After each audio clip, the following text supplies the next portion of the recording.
Oh, there it is. Okay, good to go. Let me also get my caffeine squared away here because I'm gonna need it. There we are. Looks like yet another fascinating day has played out today. I get the feeling that's just gonna be pretty much every day from now on until, I don't know, a year from now? How long is this even gonna last? Like, is it ever gonna end? We're just gonna be like constantly bombarded with new and exciting information to the point our brains can't even take it anymore. I don't know, man. No idea what we're about to head into. I mean, we have some idea. Probably a better idea than most. But even so. Okay. Oh, let's tag that. Oh, Steph already tagged me in that. Okay. Hi, Steph. Let me see what I have since this morning. Also got to get Zoom set up for all you people watching me out of the Zoom feed. There we go. Okay. Bing. Here's me. Bing, bing, bong. Okay. Let's do... I think that was the last thing I tagged this morning. Oh! Yeah. I tagged this because it just looked interesting just for me to watch later, but... Oh, let's check out a minute or so of it. They say, here's a deleted Bill Gates documentary. What better way to market your stuff than call it deleted? Anything for the clicks. Somehow I doubt it's deleted, and you could probably find it out there on various platforms. In fact, I think I've seen this. Yeah, I've seen this one before. It's a good one. It's actually quite a good one. So they can be forgiven their marketing tactics. Let's watch a minute of this. This is I think it starts out with Bill rocking back and forth like a freak. Is my sound shared here? Yeah, we're good. Things that are, genetically modified organisms, and we're injecting them in little kids' arms. We just shoot them right in there. We just shoot them right in. Yeah. Gates' business strategies came under fire in 1998 when the United States Department of Justice sued Microsoft for antitrust violations. This is tape 3 of the videotape deposition of Bill Gates on September. During the 18-month trial, Gates gave hours of videotape testimony. What were the non-Microsoft browsers that you were concerned about in January of 1996? That month. Yes, sir. And what about it? What non-Microsoft browsers were you concerned about in January of 1996? Which ones? I don't know what you mean concerned. Worried? Troubled? What is it about the word concerned that you don't understand?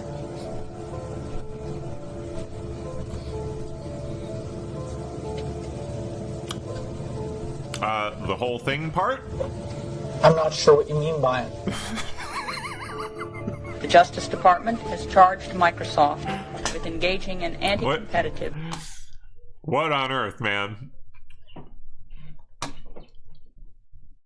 ...and exclusionary practices designed to maintain its monopoly in personal computer operating systems.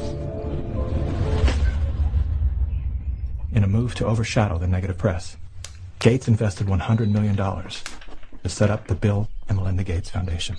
Oh. Overnight, Bill Gates transformed his public image from ruthless tech monopolizer to the world's most generous philanthropist. I'm pleased to announce that we're pledging an additional $1 billion to... We had the chance to witness Bill Gates 2.0, the man you don't know. The rebranding campaign paid off. His net worth swiftly doubled, earning Bill Gates the title of richest man in the world. Yep. You've invested $10 billion in vaccinations over the last 2 decades, and you figured out the return on investment for that. It kind of stunned me. Can you walk us through the math? In a Wall Street essay, Bill Gates declared vaccines the best investment I've ever made. There's been over a 20-to-1 return. So if you just look at the economic benefits... Oh! That's a pretty strong number compared to anything else. The Gates Foundation expanded rapidly into a massive, vertically integrated, multinational corporation, controlling every step in a supply chain that you reaches from its Seattle-based boardrooms to the villages of Africa and Asia. Is the world's largest Man, dirty. This is a good one. I'm gonna drop a link to this because I know we got a whole bunch of other stuff to get to, but it's a really good, quick, like 14-minute piece on him. Although I do want to say I haven't watched and like vetted every single piece of information, and I haven't watched the whole thing yet, so I don't know how kooky it gets. Maybe I mean sometimes these things have some garbage thrown into them, so just fair warning. I haven't looked at everything, but so far so good. So far so good. Didn't see anything that stuck out. What am I missing? Where's D-Live? D-Live. Oh my gosh, so many chats to keep track of now. There we go. Next up, President Zelensky's team confirms that Elon Musk was on the call with Trump and the Ukrainian president, and he participated in the discussion. I wonder what that discussion was all about. Huh. Why Musk on that call? I mean, I suppose there are ways Musk could assist.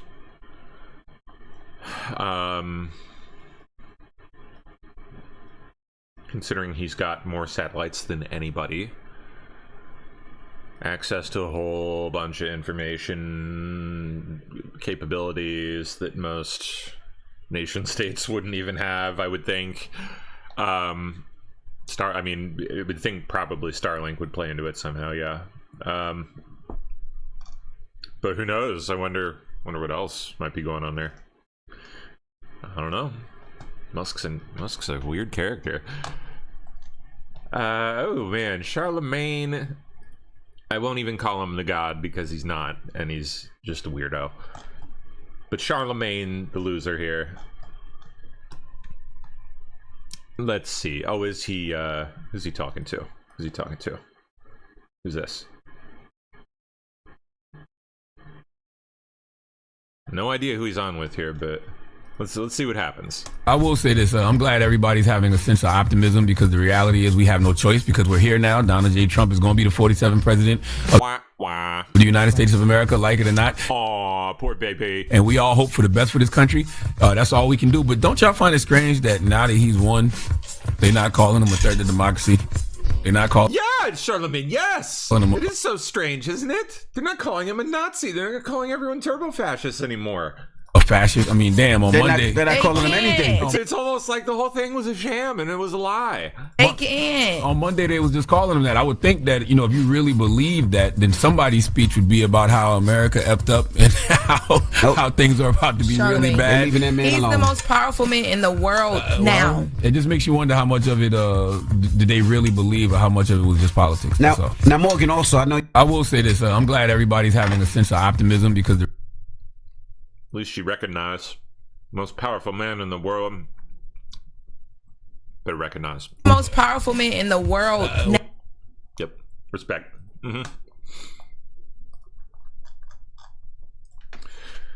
Pentagon officials having informal conversations. This is absolutely ridiculous, but totally expected at this point. It's coming from CNN. So... Pentagon officials discussing how to respond if Trump issues controversial orders. As in, discussing how to disobey direct orders of the President of the United States, the Commander-in-Chief. In other words, treason. Discussing how to do a treason. Because they don't like what he's going to order them to do. Because he's going to order them to deport people that shouldn't be here. Ridiculous, dude. I can't wait to see what kind of crap they list in here. I haven't actually read through this just yet, but I expect it's over the mass deportation stuff. That's why they're, at least on the surface, screeching about this. I expect their concerns run much deeper than that, but I don't think they're going to voice those too openly. Because of the implications that exist for them at the same time. I think they're worried about a lot more than this. Yeah.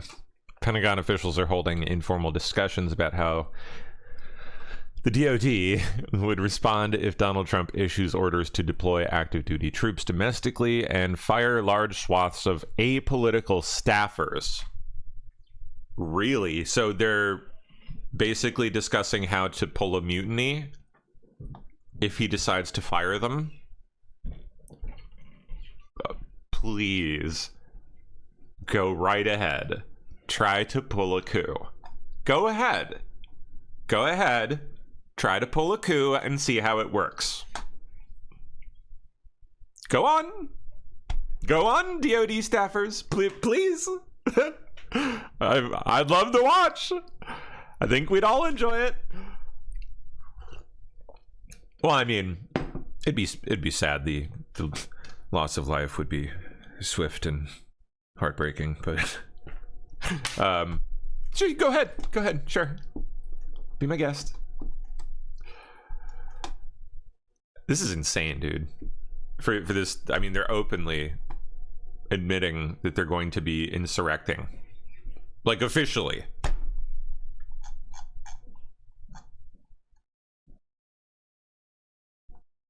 This is just so, it's almost surreal to see it openly on CNN. Like, wow. Oh, hold on. I didn't even see that. There's a video here. What do we got? Top of mind for defense officials here who we've spoken to, of course, is how Trump is going to wield U.S. military power here at home. Is he going to make good on his previous pledges to potentially deploy active duty U.S. troops to American cities to engage in domestic law enforcement and to help with his mass deportation plan? That is something that officials here have been discussing in terms of how they would actually respond to that. What would a response look like if the president were to actually order active duty troops to these cities to engage in this kind of domestic law enforcement? And if he did, a former senior military official who served under Trump said that that would be very significant. It is not something that the president would be able to necessarily water down to the American people. It would be, quote, a very big deal. And another thing that officials here are gaming out is, of course, what is going to happen if Donald Trump reinstates an executive order known as Schedule F, which would essentially reclassify a large amount of apolitical civilian employees across the federal government, including here at the Pentagon, and allow them to be more easily fireable. That is something that defense officials here are scrambling to address before he enters office, trying to kind of whittle down the list of people who would be at risk of being moved into that category, because of course they're trying to create, as minimal of a disruption as possible to the day-to-day operations here. But clearly they are concerned. They're having these conversations about whether there would be resignations, for example, if an unlawful order were issued, and importantly, what the chain of command would look like if Trump did issue that kind of order to deploy those active duty forces. Wow. Hey, by the way, yes, thank you, Steph. If any of you are watching on the old YouTube, definitely hit the thumbs up, please. I would love to see that. I'd like to see that number go up. I don't know what it's at now. Let's see. Let's take a look. I don't know why it doesn't tell me in OBS. It should. They should totally work that in there. All right, let's see. What are we at? Only 15. Oh my goodness, this is unacceptable. We got over 30 watching. Should at least double that number. Come on, people. Bing, push. All right, let's keep going. Any more in that article? Yeah, let's read through some of this a bit. Okay. Mark Milley. Oh yeah, I'm sure he's lurking somewhere underneath the surface here. All right, Trump in his last term had a fraught relationship with much of his senior military leadership, including now retired General Mark Milley, who took steps to limit Trump's ability to use nuclear weapons while he was chairman of the Joint Chiefs of Staff. Insane. Not to mention also back-channeled with China, to put it kindly. Betrayed the country. More appropriate. Yeah, remember he did that. Definitely did that. President-elect, meanwhile, has repeatedly called U.S. military generals woke, weak, and ineffective leaders. They are. At least the TV generals are. Officials are now gaming out various scenarios as they prepare for an overhaul of the Pentagon. We are all preparing and planning for the worst case scenario. But the reality is that we don't know how this is going to play out yet, one defense official said. Trump's election also raised questions inside the Pentagon about what would happen if the president issued an unlawful order, particularly if his political appointees inside the department don't push back. Troops are compelled by law to disobey unlawful orders. But the question is, what happens then? Do we see resignations from senior military leaders? Or would they view that as abandoning their people? It's unclear at this point who Trump will choose to lead the Pentagon, though officials believe Trump and his team will try to avoid the kind of hostile relationship he had with the military during his last administration, said a former defense official who served under Trump. The relationship between the White House and the DoD was really, really bad, and so I know it's top of mind for how they're going to select the folks that they put into the DoD this time around, the former official said. We'll see how it goes.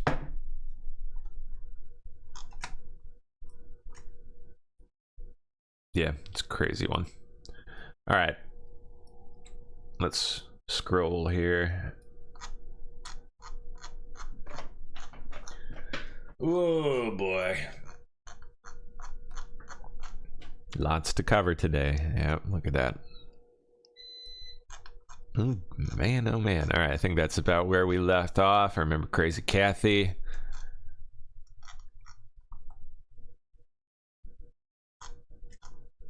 We'll start there. Illinois Governor J.B. Pritzker on Trump win. Oh, he's acting all tough now, huh? To anyone who intends to come take away the freedom and opportunity and dignity of Illinoisans, I would remind you that a happy warrior is still a warrior. You come for my people, you come through me.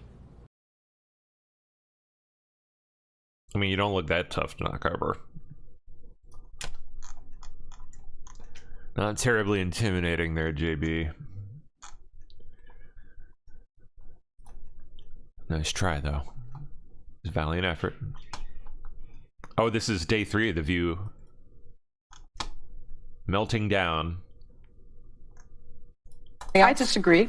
All right. I think that I'd like to reframe the conversation. I think Bernie Sanders is wrong. I think they're whining about Bernie getting uppity, huh?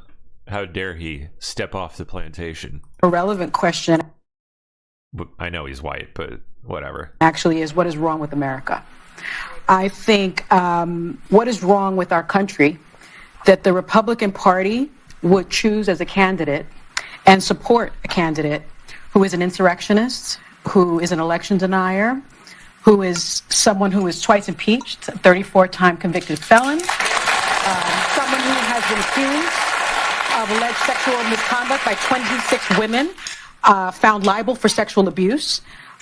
What is wrong with this country that they would choose a message of divisiveness, of xenophobia, of racism, of misogyny over a message? Sorry, that's like peeking out on YouTube. Jeez. Of inclusiveness, a message for the people, by the people, of the it's people. not That just is what the problem is. Republicans. It's He the won the Republican popular vote. Party. But can I what's wrong with say America? something before we can do a second? The Democrats are the ones. They are the party that cares for the blue collar Exactly. voter. The Democrats are the ones who put in Social Security, Medicare, Medicaid, union protection, ACA, unemployment insurance, and Obamacare. The Republican Party doesn't give a rat's patootie about it. Come on. So all I can deduce. None of those things are worth diddly squat. I can deduce is that it's the messaging. It didn't get through to people. They're not paying attention. That's all. Yeah, because the Democrats have always been for the working people. Exactly. And the Republicans. These people live, I mean, clearly, especially these people, but they all, I mean, they live in another world. They had, like, they truly believe this. They have no idea because they are so far removed from, well, anyone normal whatsoever. This whole, the whole New York world that these people run in, all of DC, it's all like that. I think the message of the Democrats sounded elitist. You don't have value in society. They you don't sounded have a college that way, degree. but when you look at the proof, yeah, but Joy, it's condescending. It's condescending. There is a condescending. The way that the left speaks to its voters. It really is a message of joy and inclusiveness. No, the message of not being educated. Joy cometh in the morning. Being dumb and what's wrong with America. Who said that? Sonny just did. What is wrong with America? My point here is that that's not what Kamala Harris said. No. That's what I'm saying. My point is, I don't blame Joe Biden. I don't blame Kamala Harris. Go back as far as you want. I blame a messaging within the Democratic Party. You don't blame the Republican Party. Can I just Party finish my point, please? I obviously have a problem. Anyone has a problem with Donald Trump. The bigger question should be, yes, Sonny, why did they vote for him? Yes. In sweeping. They need to be introspective. No. We need to be introspective. If we voted for Kamala Harris, we need to say what didn't resonate with the voters. Do you know what didn't resonate with the voters? When they were saying we don't feel safe, and the left focused on defund the police and bail reform. Yeah. Which hag is this? Who is this? I don't know. She's like sounding semi-sane compared to the rest of them. They said we're worrying about. Also, can I just finish? Let me just finish real quickly. When they were focused on It's only an hour show, ladies. Joy, when they were focused on renaming schools, there were people saying, "Hey, students are destroying colleges. I paid for that. I sent them there. They can't learn," and everyone apologized. None of them will listen to this woman, though. Sarah Hines, that's who that is. I don't know. I have no idea who that is, so it means nothing to me. And didn't want to attend to it. But none of them are going to listen to her. This is not going to register with any of them at all. I guarantee you, going in one ear, out the other. It just doesn't connect. They also denied the border was a crisis and kept saying, no, it's fine. This is not a... There was a border bill, though. There was a border bill. See, I mean, they make excuse after excuse after excuse. Just blind narcissism. But Joy, my point is they screamed. They didn't vote for him because he's a racist or a misogynist. They voted because they needed help in their everyday lives. But Sarah, the majority of this country, because every stat coming out on the people willing to self-reflect are showing these. Oh wait, they're going to say I'm a racist, I'm a misogynist in the exit poll. You really think 74 million people are racist? Still trying to blame this on race and gender, which. What even is gender anymore, Joy? What is a woman? Are we really going to go there? Every racist and misogynist voted for Donald Trump. Not everyone that voted for Donald Trump was a racist and misogynist. I agree with that. Everyone swept. They swept every category, and the reason they did is to say, "Hey guys, no excuse." Notice that half-ass clap that got drowned out quick. One swept. Not everyone that voted for Donald Trump was a racist and misogynist. I agree with that. Everyone swept. They swept. Guarantee you the production had people motioning to the crowd. Nope, shut your fucking stupid... Stop clapping. Stop it. Bet you anything. Every category, and the reason they did is to say, "Hey guys, no excuses this time." Yeah. Look, they lost everything. There's still half the country that doesn't agree with environment to be ravaged, its children to be shot, its wealth to be hoarded, its worker to be exploited, its poor to starve, its cops to murder. So you think America's the country problem? in trouble? It's America's so the we problem, and the Trump is voters not are going the to make it. problem. Anna, hold it for the next segment, right? We'll be right back. Hold it. Yeah. That was... I don't usually watch those all the way through when they're that long, but that was really something. Jeez. Welp. We can look forward to 4 more years of never-ending complaining and whining. Just in case you're in the mood for some exquisite cringe, just head over to The View. Looks like Jim Jordan and Judiciary GOP aren't finished with their oversight of Jack Smith. Oh, Jack Smith's finished. Well, you know, chasing down Trump, but the fun's just beginning, Jack. Oh, yes. Smith and company were gaming out their options in the event of a Trump election victory. I bet they were.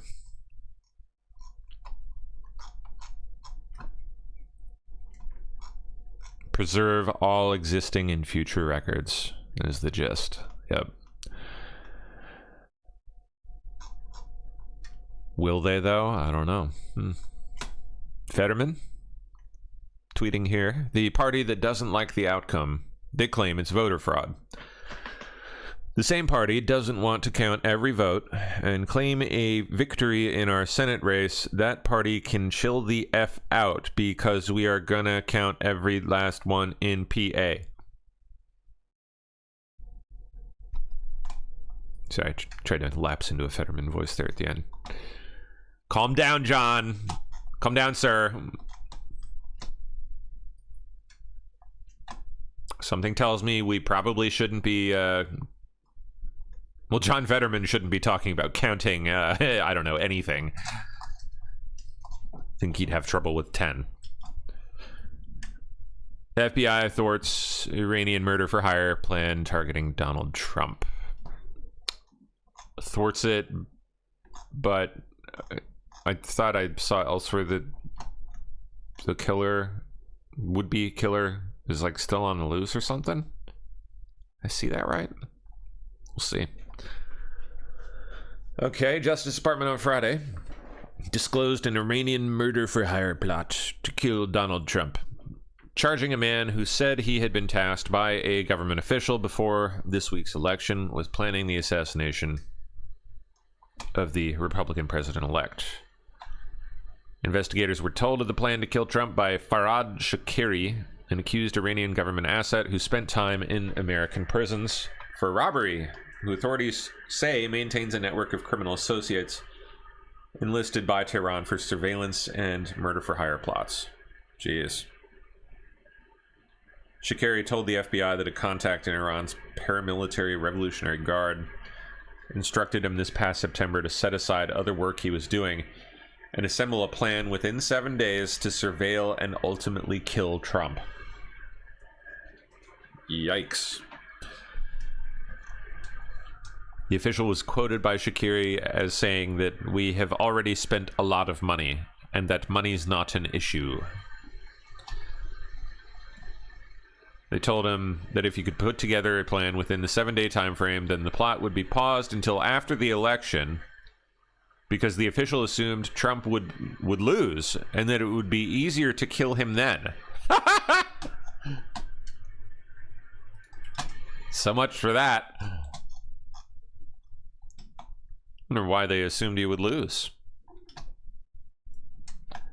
AstraZeneca's China chief detained in illegal data collection and drug import probe. What? Leon Wang, president of AstraZeneca China, has been detained.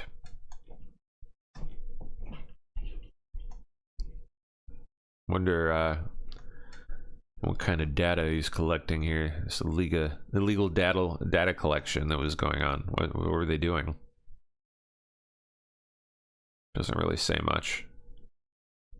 Collection of patient data.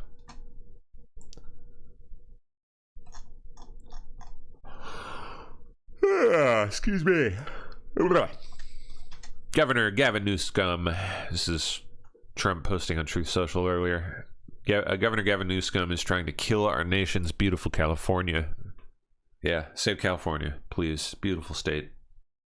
For the first time ever, more people are leaving than are coming in. He's using the term Trump-proof as a way of stopping all of the great things that can be done to make California great again. But I just overwhelmingly won the election.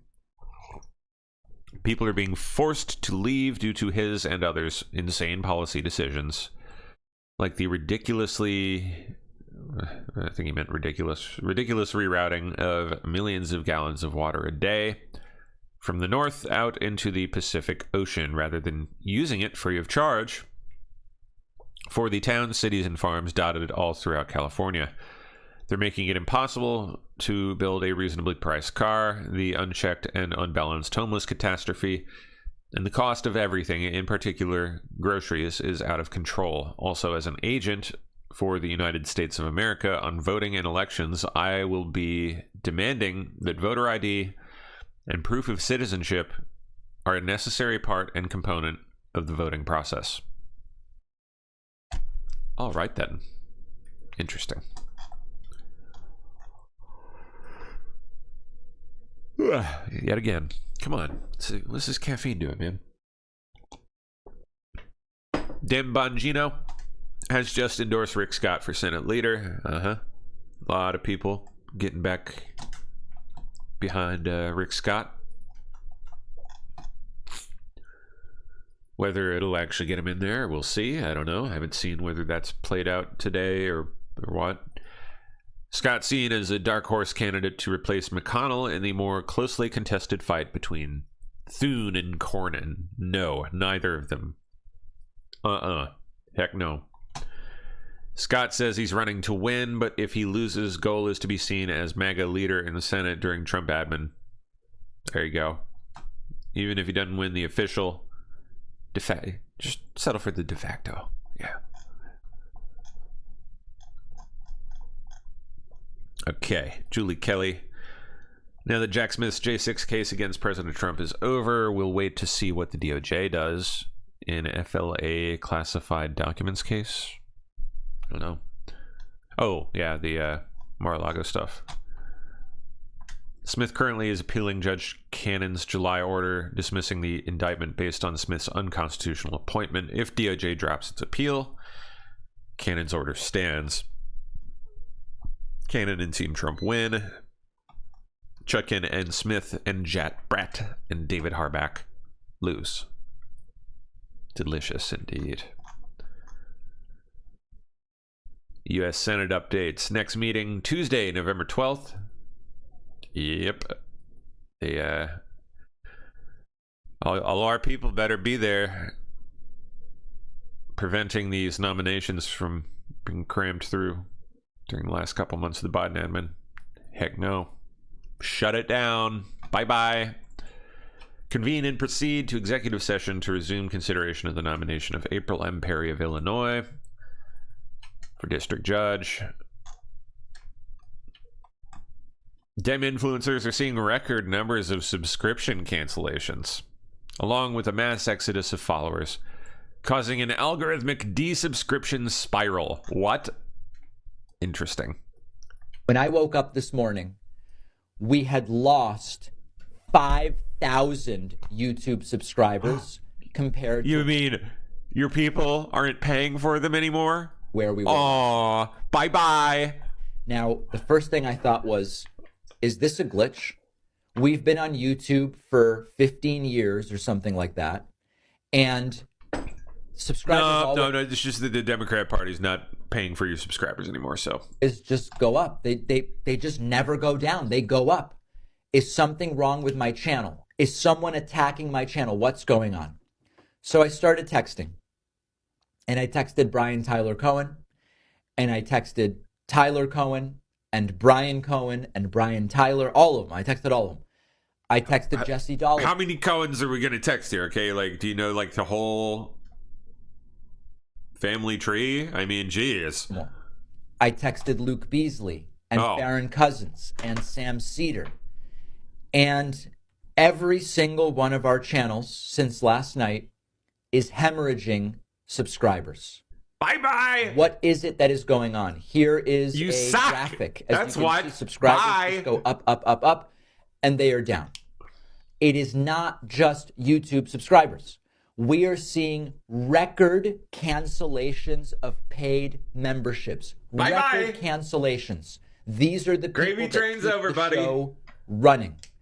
Now, for a moment, I thought, if it's just YouTube, maybe YouTube is purging people who are inactive subscribers. And once a year, usually YouTube does this, and you see a little decline, and then numbers go back up. They're not doing it.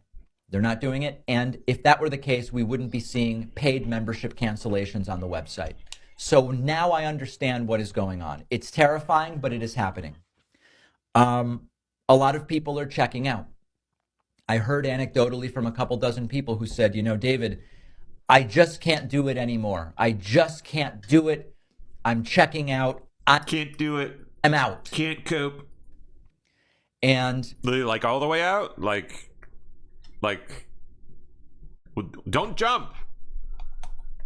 The reason that this is terrifying, not only because it puts everybody in left-wing media's livelihoods at stake and at risk, it terrifies me because our instinct is the opposite of what the right does, and we will get crushed if this is the way we respond to a defeat.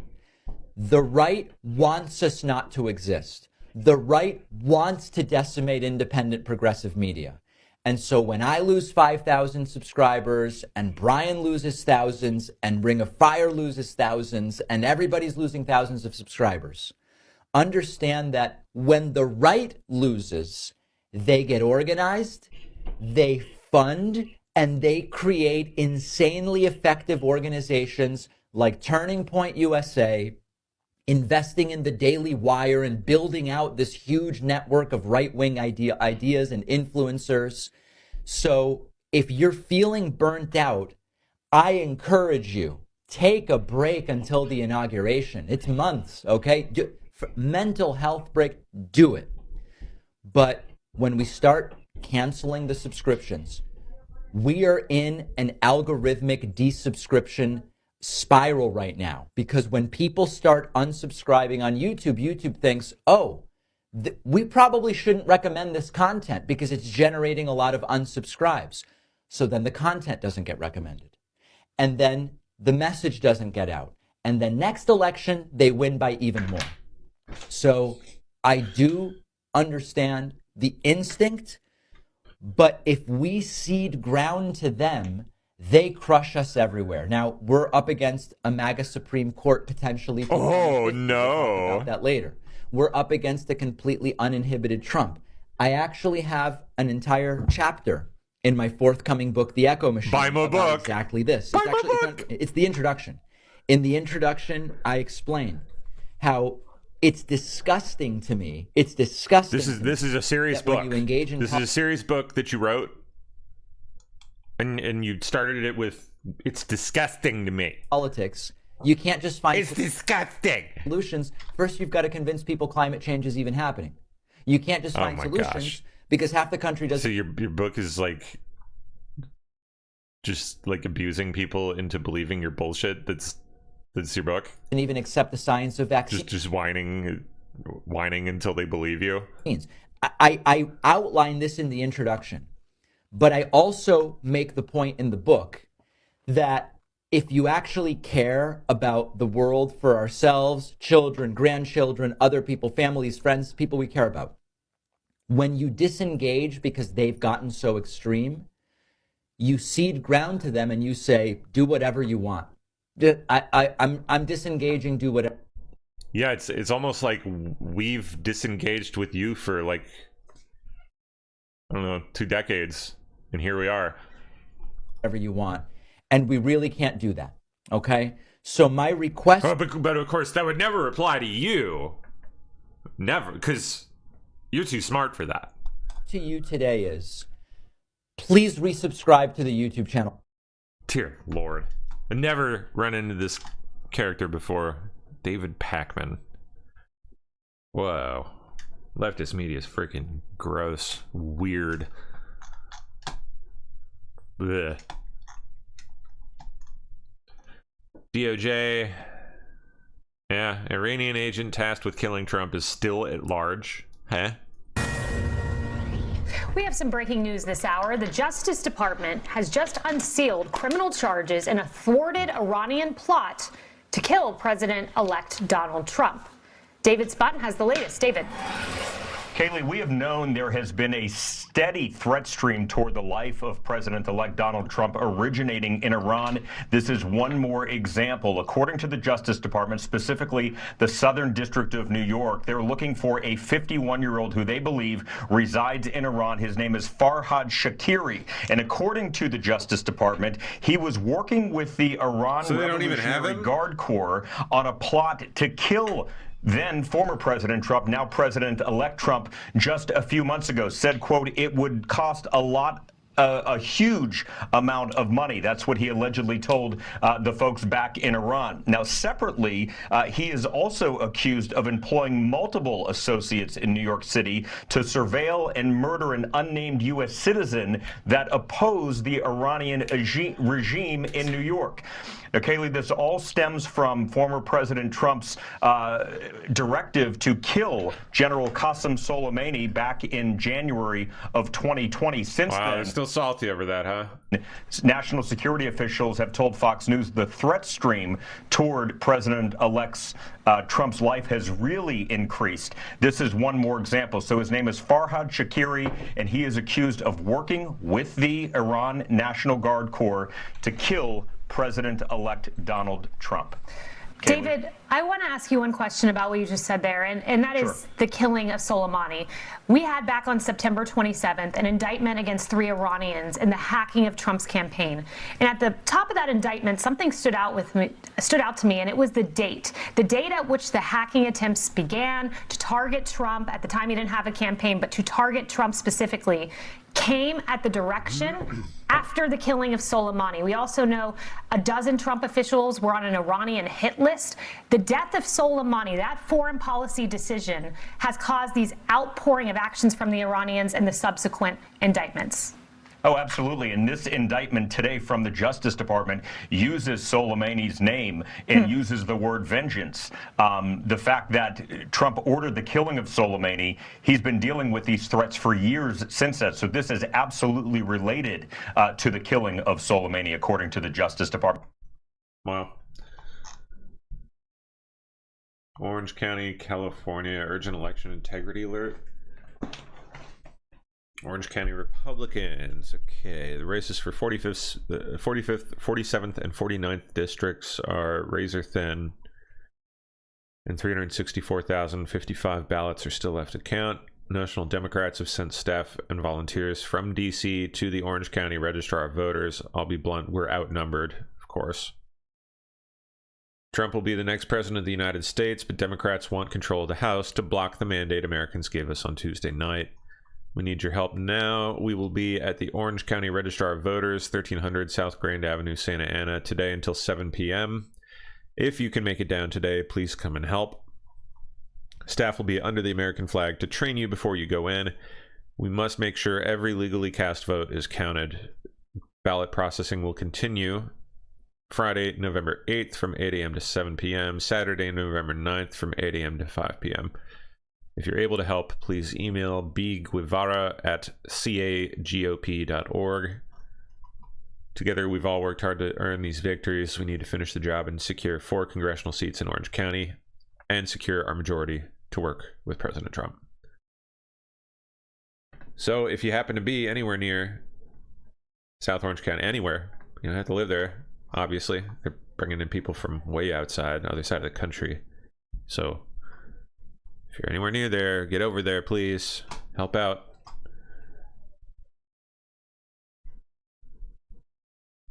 Okay. Oh, Rick Scott. All right. All right, let's see it. You are going to run. 2 other... I'm going to run, Larry. I'm going to win. And here's why. I've been talking to my Republican colleagues. Guess what? They want change. They know that Trump has a mandate. Yep. They want to be part of that mandate. They want to be treated as equals. They want to be part of a team. They want to have a working relationship with the House. They know I've got a great working relationship with Trump. with Speaker Mike Johnson. They know I'm a business guy. Business guys get things done. We create a plan. We work our mission. We measure things. We create teams. That's exactly what we want in the Senate, and that's why I'll be the next majority leader, and we're going to get Trump's agenda accomplished. You are going to run. Let's hope so. I like Scott.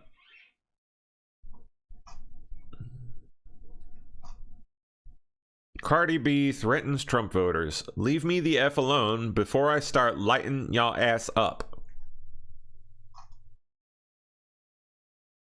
Okay, can we see it? So listen, I'm gonna let y'all know this right now, okay? Here comes that fake accent and shit. Here we go, y'all. You little Trumpets, like, y'all won. I know y'all happy, whatever the fuck. Ain't nobody acting like bitter losers. However, y'all need to leave me the fuck alone. Because I got one more fucking cigarette Naughty mouth, my dear. Bad. Me before I start lighting your asses up, alright? And that's word to the United States of motherfucking America. Filthy. Yeah.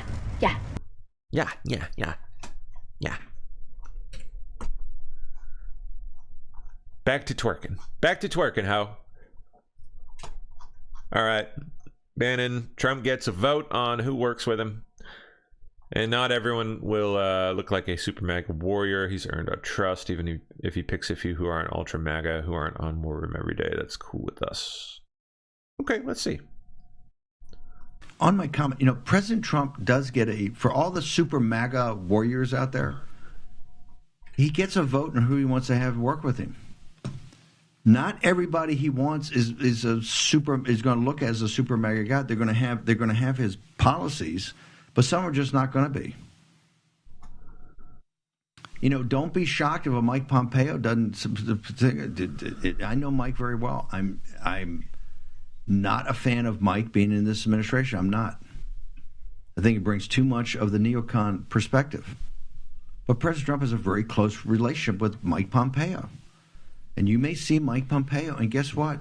Audience, you're just going to have to live with it.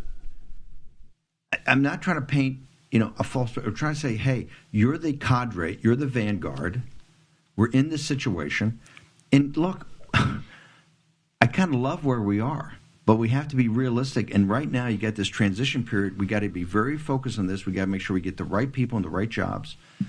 There are going to be some outliers, particularly in foreign policy, State Department. It just is. Now, the big work, because you've got to deconstruct the CIA and the FBI and the DOJ. That's a heavy lift. And I'll always trade off something that's not that important to something that's critical or first order that has to happen. So now some of it, like Stephen Miller, I think Stephen Miller, and look, Stephen Miller and I have worked for 15 years. And we have not had the best relationships over the last 4 or 5 years. And there's a reason for that. I'm a little more hard. Stephen was the hardest core of all. And I actually think I became a little more hardcore about what happened because in the We Build the Wall, I warned that this was going to happen. And I think some people did not take it seriously enough. And I warned that every town was going to be a border town and every city was going to be a border city. Oh. And this was going to happen in New York. Interesting. This was going to happen in Detroit.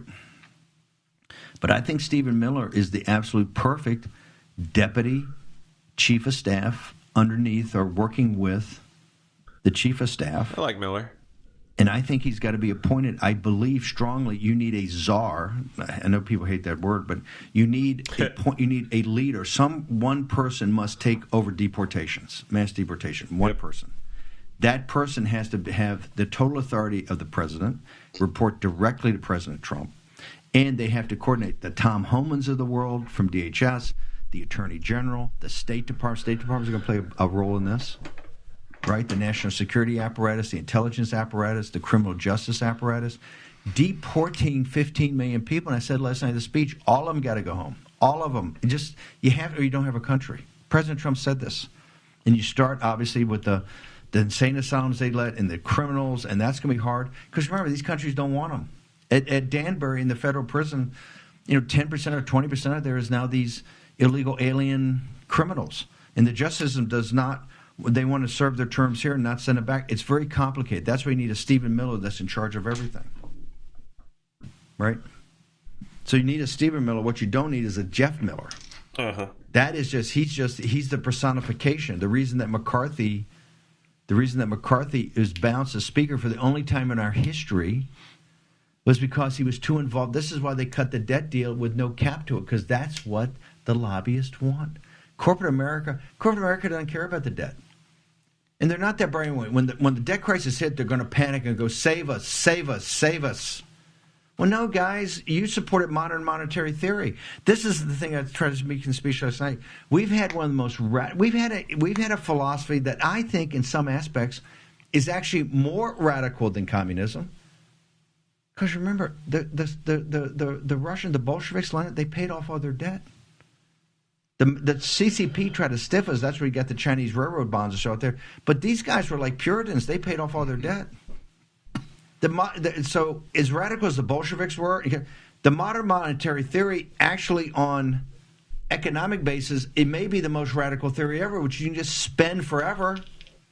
And once you have a problem, like inflation, once you have a problem, you just raise taxes 200%. And that doesn't happen, not in life. It doesn't happen.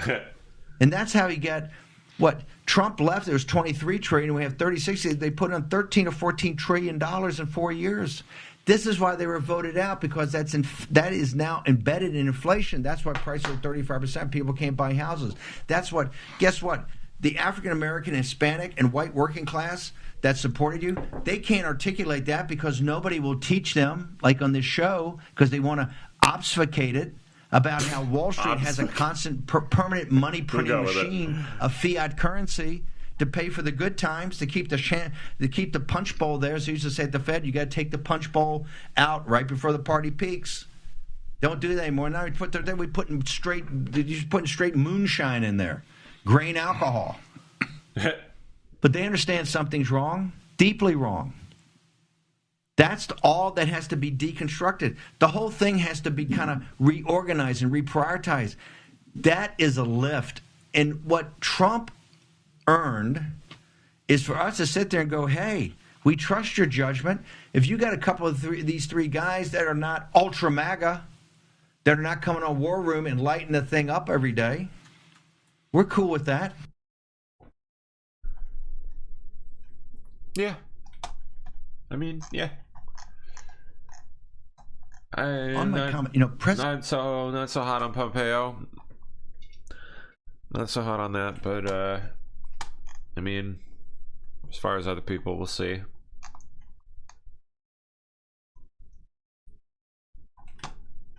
Okay, what do we got here? Oh, possibly reason Newsom's concerned. Well, if anything, California is a lost cause. I think this map shows it really isn't. Don't ever stop fighting for our freedoms and safety. We can take this state back for the people. Oh, look at that. 2020 versus 2024. Wow, that's yeah. That is not insignificant. For sure. Oh, I mean, what is that? That's 1, 2, 3, 4, 5, 6, 7, 8, 9, 10. Flipped. Awesome.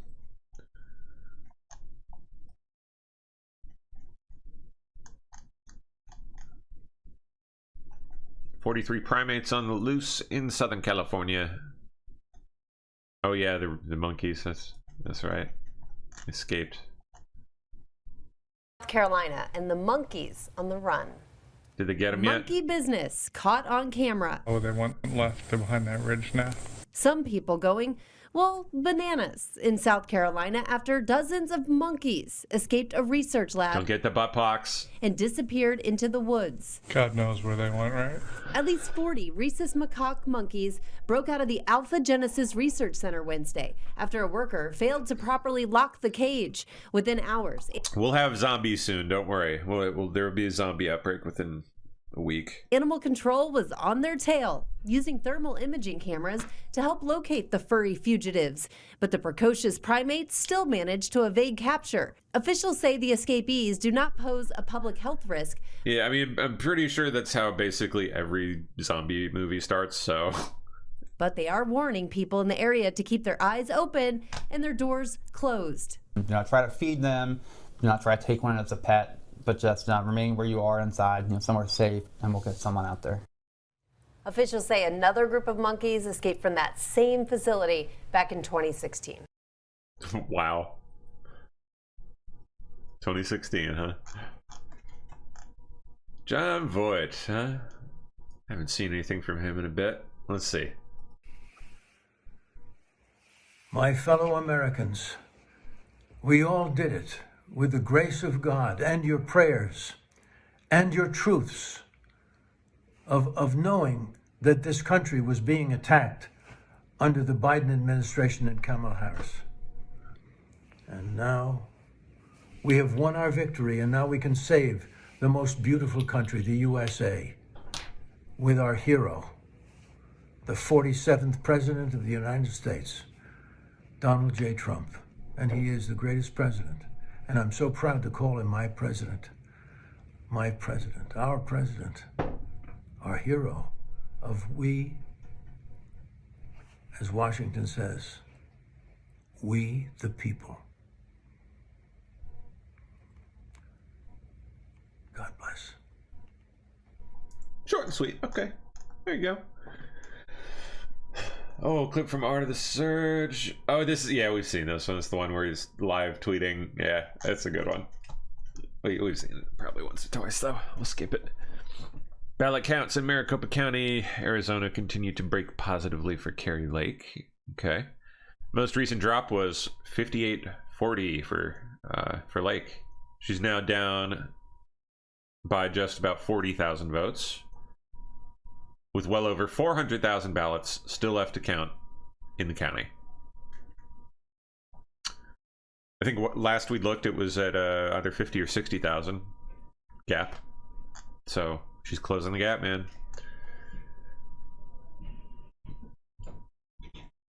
Nancy Mace, official UAP hearing announcement. Oh joy, they're having a UAP hearing. Who's going to be testifying this time? Witnesses. Oh boy, it's freaking Lou. Of course, Lou Elizondo. Yeah. Lou is a joke. Lou Elizondo is a freaking joke.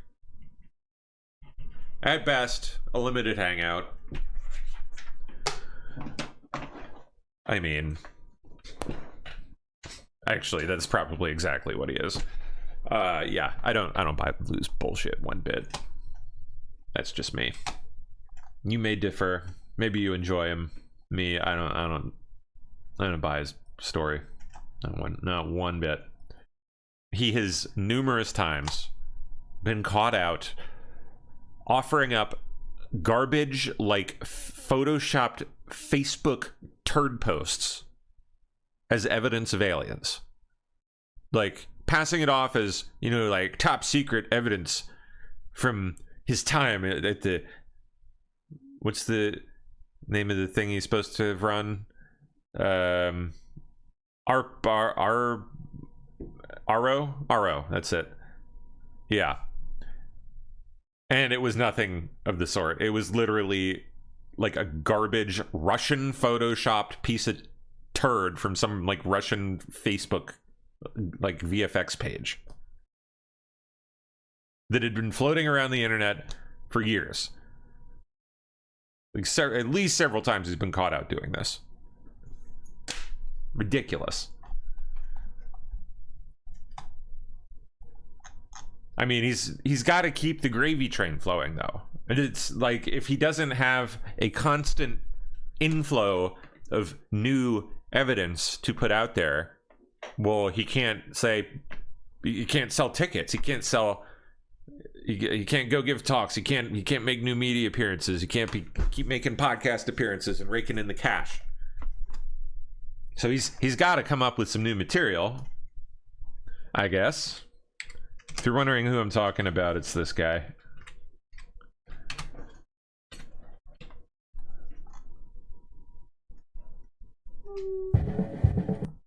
Has been championing that. He is the one who says, look, we need more videos to come out. They followed it for hundreds of miles. and what was described to me as black as a devil starts to rise to the surface.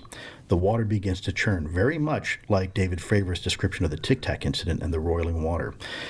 The frogman is so freaked out, he's literally trying to climb the line back up. He's like total panic at the... This guy is a favorite of the UFO circuit right now. Has been for a while. Yeah.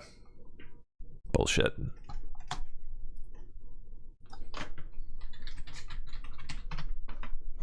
There he is. Former head of ATIP. ATIP. That's it. ATIP. That's the unit, right? Advanced Aerospace Threat Identification Program. Pentagon unit that researched UFOs, now known as UAPs.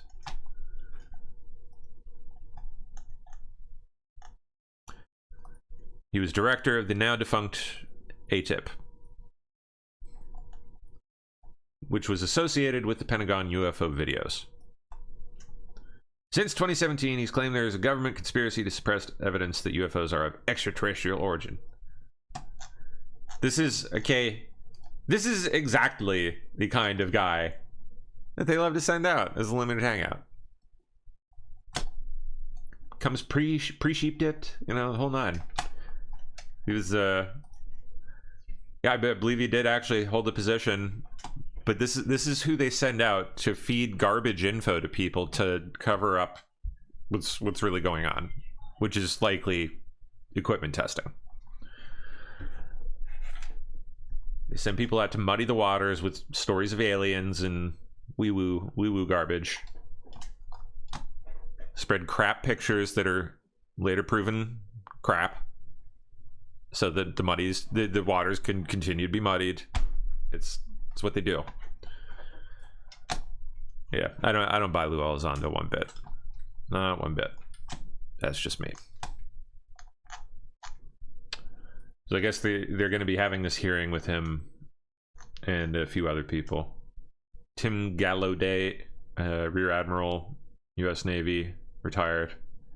And Mr. Michael Gold, Chief Growth Officer, Redwire Corporation, and former National Aeronautics and Space Administration Associate Administrator. And Michael Schellenberger. We'll see. I don't know. Maybe Schellenberger came across something interesting.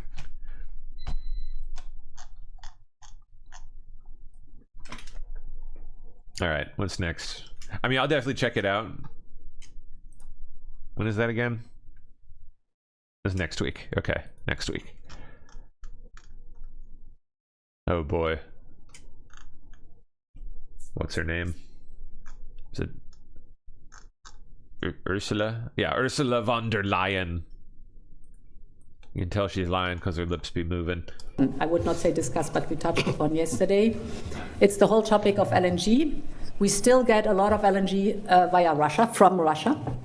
And why not replace it by American LNG, which is cheaper for us and brings down our energy prices, but it's something where we can get into a discussion, also what our trade deficit is concerned. So engage, look at common interest, and then negotiate. I would not say discuss, but we touched upon yesterday. It's the whole topic of LNG. We still get a lot of LNG from Russia. Why not replace it by American LNG? Okay, bring it on. I'm good with that. Biden admin to allow American military contractors to deploy to Ukraine for the first time since Russia's invasion to help with repair and maintenance of equipment. Okay, so not for actual combat roles, I guess. Is that so? Yeah. So just for support roles. DOJ must return its focus to the core mission of protecting national security, ensuring law and order, and upholding rule of law. At the mountain. Alongside Texas Attorney General Ken Paxton, former DNI John Ratcliffe, and Utah the mountain himself, Senator Mike Lee. Matt, do you want the job? Well, there's one person that's going to determine that, and that's Donald J. Trump, who just won a landslide election And, he's going to want someone that he knows, likes, and trusts. He's going to want someone that has been there from the beginning, that has, been unwavering in, their ability to defend really Donald Trump against all this lawfare nonsense. We've seen this play out, and I think the Attorney General is going to have to go into the Department of Justice and fix a lot of things that are broken currently, and change the culture where it serves the American people and goes back to the basic blocking and tackling that it's known for: national security, law and order, rule of law, all of the principles that the Department of Justice has gotten so far away from. We'll take that as a strong maybe, Matt. But regardless of who it is, the left is already threatening to stymie Trump's agenda through the courts. In just the last 48 hours, we have heard Gavin Newsom, governor of California, J.B. Pritzker, governor of Illinois, Phil Murphy, governor of New Jersey, and Letitia James all pretending to talk tough. They all peacocked their chests out and said, we're going to fight Donald Trump every step of the way. Phil Murphy even saying to the death. What do you expect them to try, and how does whoever leads the Trump DOJ get to respond?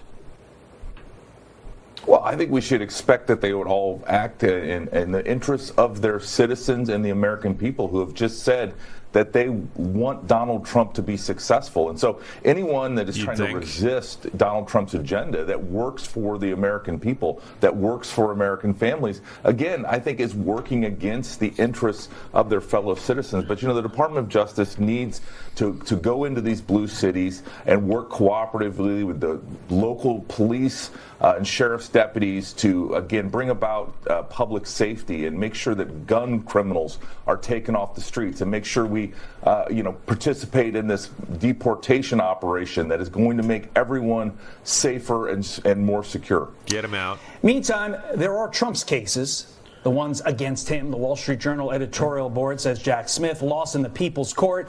Trump deserves a clean legal slate as president. All indications are the federal cases are gone, but the state court cases, civil and criminal, still exist.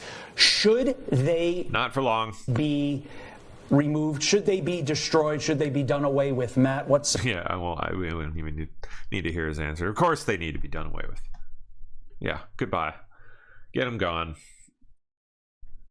Oh, here's, by the way, I remember the specific incident, at least a recent specific incident with Mr. Elizondo here.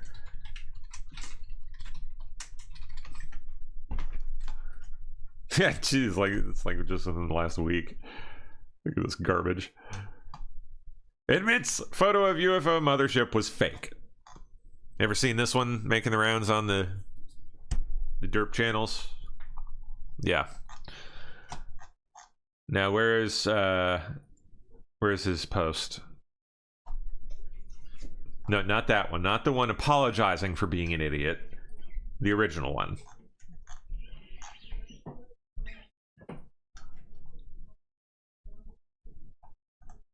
Oh, listen. Yeah, here's him presenting it at a UFO conference in Romania. Oh no. Okay. Real photo. Let me tell you a little bit about it. Listen to what he claims about this. And then we're going to open this up for some discussion. We were having pilots, military pilots and civilian pilots in Eastern Europe and in the Middle East report what unimaginably seemed impossible. They described it as literally the mothership, looking like the mothership from Close Encounters of the Third Kind. Now, if any of you ever seen that movie, remember at the very end, this huge mini city floating in the sky and turns upside down. It looks... Guess what we caught in Romania in 2000? That's what we caught in Romania in 2022. By the way, the U.S. Embassy. That. Now, the U.S. Embassy took that, he claims. Boy, that changed pretty quickly.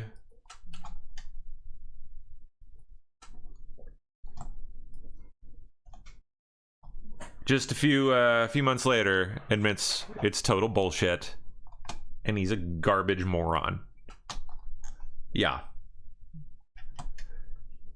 Here's his apology. A photo that was provided to me by a friend in government a couple years ago was presented by me 2 days ago at our engagement in Philadelphia. Looks like we can put this one to bed. Oh, now we can, after you've presented it to, well, God knows how many people as real, you shithead. As our friends in Twitter figured/solved this one. Major bravo to you. Yeah, way to go, buddy. Excellent work to whoever solved this one, and a big thank you. Crowdsourcing works. Now let's see if together we can figure out the rest. See, generally, you do the figuring before you put up something as real. Especially when you say, look what we caught. I mean... Mothership from...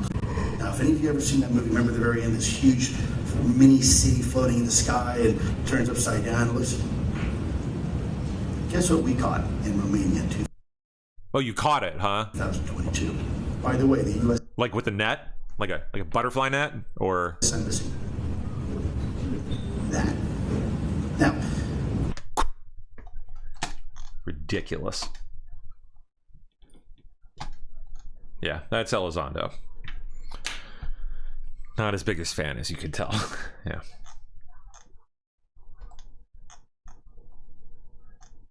Okay, we did that one. Mike Benz on censorship. Day one executive order that would devastate the censorship industry. Okay, it's quick. We'll do a quick one. I want to ask you about the protections that we need for social media companies. How can we stop the government from being able to bully social media companies into censoring content that it dislikes? With control over the executive branch, it would be surprisingly easy not to take the whole thing out, but to devastate it in effectively a single blow. All you would need is an incoming day one executive order that prohibits government grants and contracts to going to any private company or nonprofit entity that engages in domestic disinformation. It does what the Supreme Court should have done and said that the funding of censorship by the government is censorship by the government. That EO will allow you to go agency by agency and kill all of those grants and contracts that comprise the censorship industry. There are hundreds of thousands of people now around the world and tens of thousands of people here in the U.S. whose full-time, their paychecks, their livelihoods, their mortgages are effectively paid for by doing full-time 24/7 censorship work. This field did not exist 8 years ago. It was created after the 2016 election as a response to Trump winning to stop a night like tonight where he... Sorry, it's like way peeking out on YouTube. Might win again. I really got to get my audio sorted on this. I don't know why it's doing that.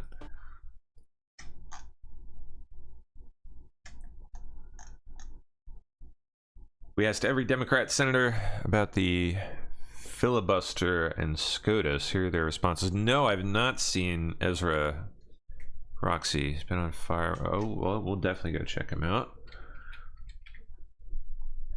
Not that Ezra, not the fake one. Give me the real one. There he is.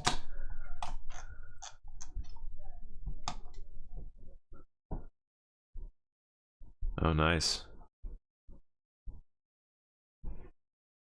Nice.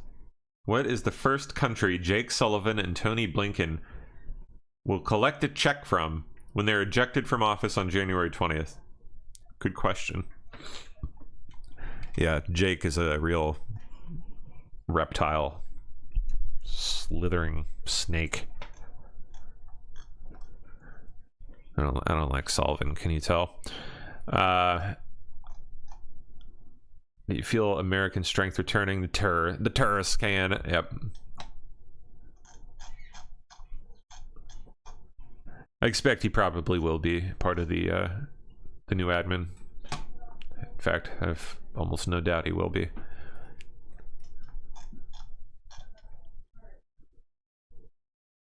All right, where were we here? Oh yeah, we asked every Democrat senator about the filibuster and the SCOTUS. Here are their responses. Well, let me guess. They want to destroy all of it. The whole thing, all of them.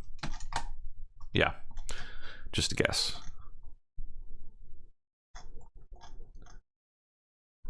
Sean Combs just filed a motion for release on bond with new third judge, Arun Subramanian. Ah, Subramanian, huh?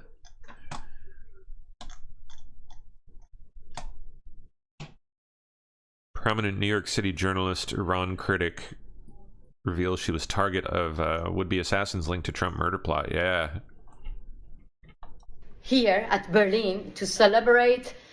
I am here at Berlin to celebrate the 35th anniversary of the fall of the Berlin Wall. And now I received a phone call from the FBI telling me that they arrested 2 other killers who were hired by the Islamic Republic, by the same person, Farhad Shakiri, who was assigned to kill and assassinate President Trump. They arrested these 2 guys because they went in front of my house to kill me.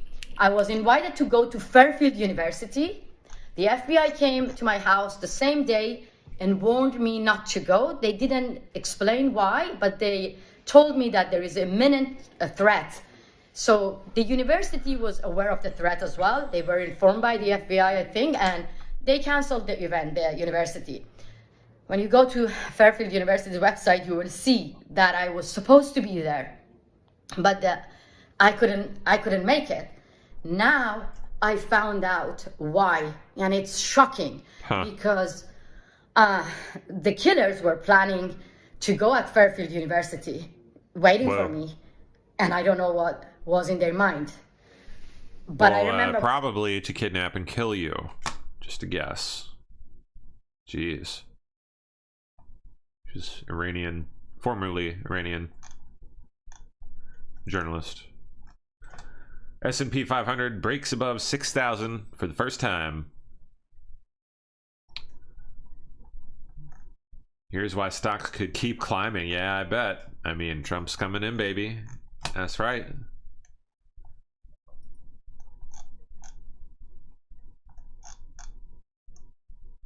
Yeah. Gwen Waltz. Oh, great. Her first public appearance. Oh, no, she does not. Did she do the dumb, creepy football chant thing? Kindergartner football chant? I'm not sure if you heard me. We cannot and we will not give up this fight. That's right, come on. Come on. That's right, we cannot and we will not give up this fight. That's right. That's white. That's white. You're getting awfully close to saying a no-no word. Right. This is borderline white supremacy, Gwen. That's right. That's white. That's white. I really wanted to win, but this time we didn't. All right. I'm really sad. You can sit down now. What on earth just happened there? Like, what? That's white. You have to see it. VP-elect J.D. Vance on Capitol Hill. Oh, yeah. This should be good. All right, looking at J.D. Vance, he is on Capitol Hill right now, sort of touring the place. That will be one of his key offices there as president of the Senate, as vice president. He's looking forward to it. All right, looking at J.D. Vance, he is on Capitol Hill. Nice.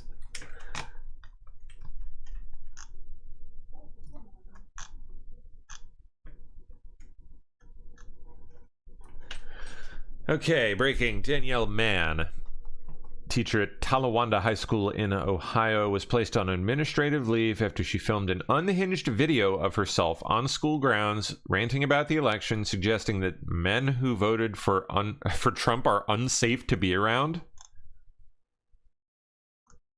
Yeah. Your teachers, everyone. Good morning. Today is Thursday, November 7th. Good morning, everyone. Here's my cringe TikTok of the day. And here we are again. And did not think we would be. Wah, wah, but here wah. we are. So listen, I have a challenge for people out there. This is my challenge.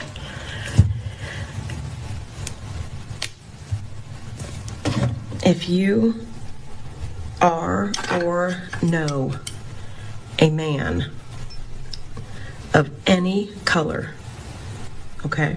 Oh, of any Any color? background, any nationality, any ethnic group, any religion, all of it. Any man who voted blue. I'm challenging you to post on this platform so that we can see your faces and we can thank you, and that later we have it on the record of who the safe men are. The safe men. Okay? That's my challenge to you. Safe men? Is that you wear the blue bracelet, you wear the safety pin, you post your story to do the safety dance. To this app or wherever, everywhere, put it everywhere. Live it out loud that you tried to do right by the people of this country.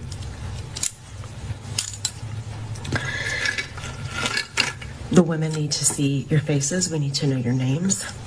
We need to know where you live, because we are in danger.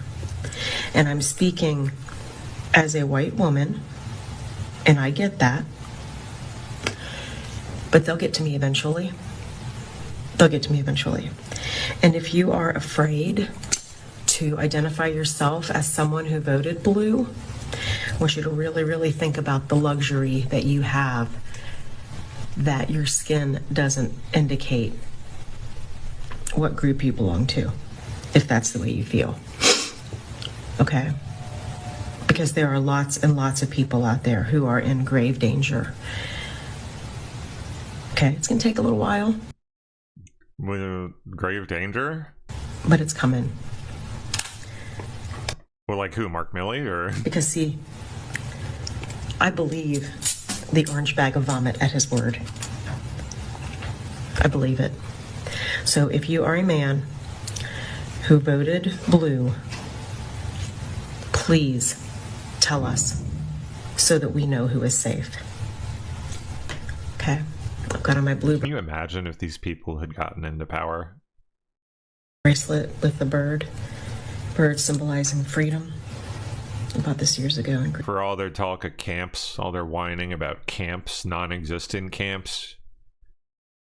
What do you want to bet the camps would have been constructed up and operating within mere days of them getting in? Greece. Blue watch band, although it's That's where the camps would come in, from them. not the perfect color blue, but it's blue. And I'm gonna start wearing my pink bracelet that says "Be kind," and on the inside it says that. So. Wow. I mean, I don't know what to say. I don't either. The same people who say not all men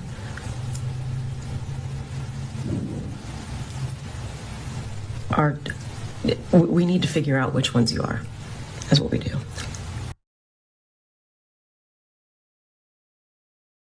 So you're going to have them start self-identifying with armbands? Makes sense. That's what we need. Okay? All right, I'll talk more later. Should they be big gold armbands or maybe a 6-pointed star on them? You know, just to jazz it up a bit. Have the best day you possibly can. Gotta be styling, you know. Gotta be styling with your armbands. Good morning today. Sorry. These people. Argentine President Javier Milei afuera is expected to meet President-elect Trump and Elon Musk at Mar-a-Lago next week. Musk is still chilling. Cool. Republicans feeling good about opportunity to hold the House? You bet. You bet your ass we are. Oh, Walt spoke. Here he is. Here's Tim Pon himself. But look, folks, I just want to acknowledge the moment. It's hard. It's hard to lose. It's hard to... Well, I mean, it's not like you're not used to it. Understand, while so many of our fellow citizens, people that we... You're a born loser, so... ...fought so long and hard for, wound up choosing the other path. It's hard to reckon with what that path looks like over the next 4 years. So if you're feeling deflated, discouraged today, I get it. Take some time, take care of yourselves, take care of your loved ones, take care of your community. There's a million ways to make a positive difference, and get back in this fight when you're ready. And know that whenever you're ready to get back in that fight, I'll be standing right here ready to fight the fight with you.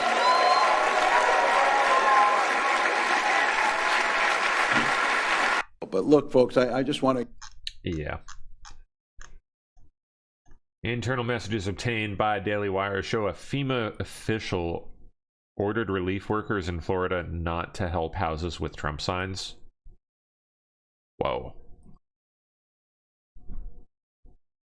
Avoid homes advertising Trump. What? Implement best practices. No one goes anywhere alone. Avoid homes advertising Trump.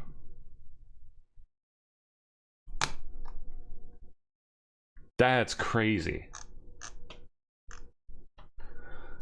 Whistleblowers say the relief workers were told it was best practice to pass over houses advertising Trump. Workers would enter into the system that they made no contact with the residents, blaming the directive Trump sign, no contact per leadership. Whoa.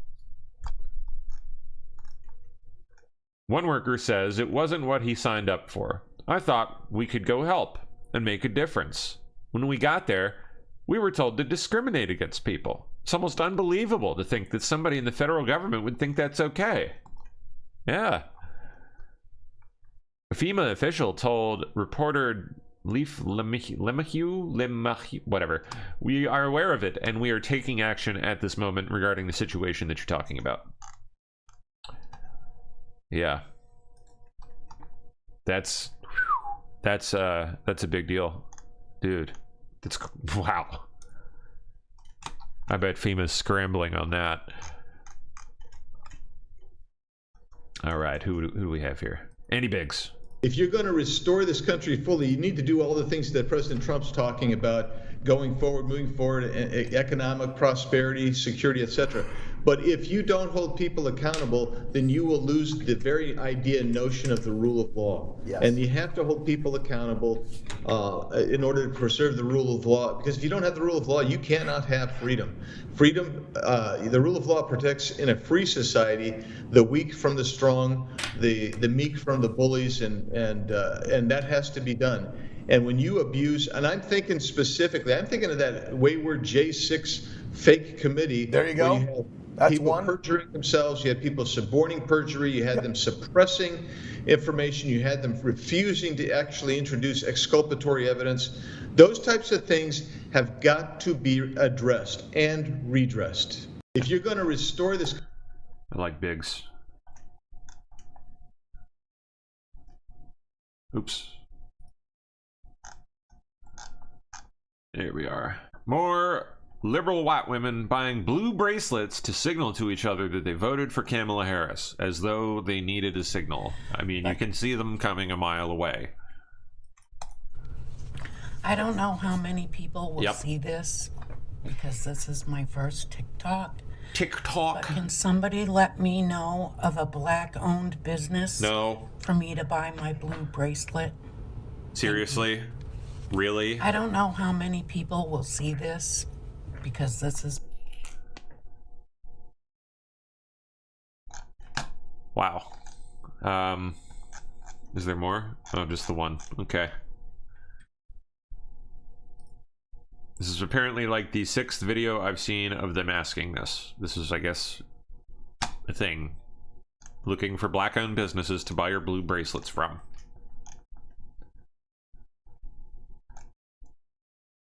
Kamala Harris's campaign election eve concerts said to cost up to $20 million, as staff and vendors fear they won't be paid. That's right, they're in debt. No idea what they're gonna do. Wah, wah. The 7 swing state concerts on election eve featured performances by John Bon Jovi in Detroit, Christina Aguilera in Las Vegas, Katy Perry in Pittsburgh, Lady Gaga in Philadelphia, and 2 Chainz joined Harris in person, I guess, on November 2nd, 3 days before the election, for an 8th concert in Atlanta.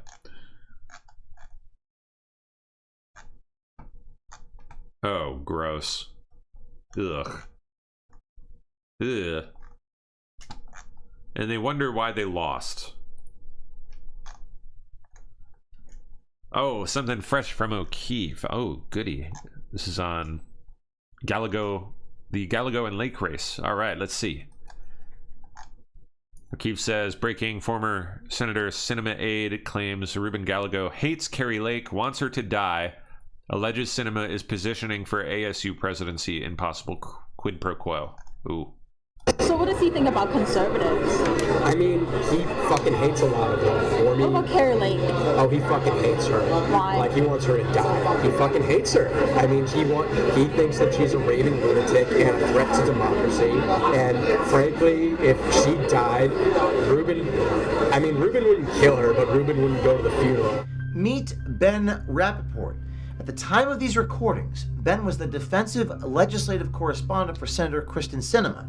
OMG has uncovered that Senator Kyrsten Sinema of Arizona has an unwritten rule at her Senate office. She teaches at ASU, and because there's an unwritten rule in our office that ASU gets what they ask for. Like, we always prioritize what ASU asks for very highly. Who set that rule? That ASU gets whatever they want?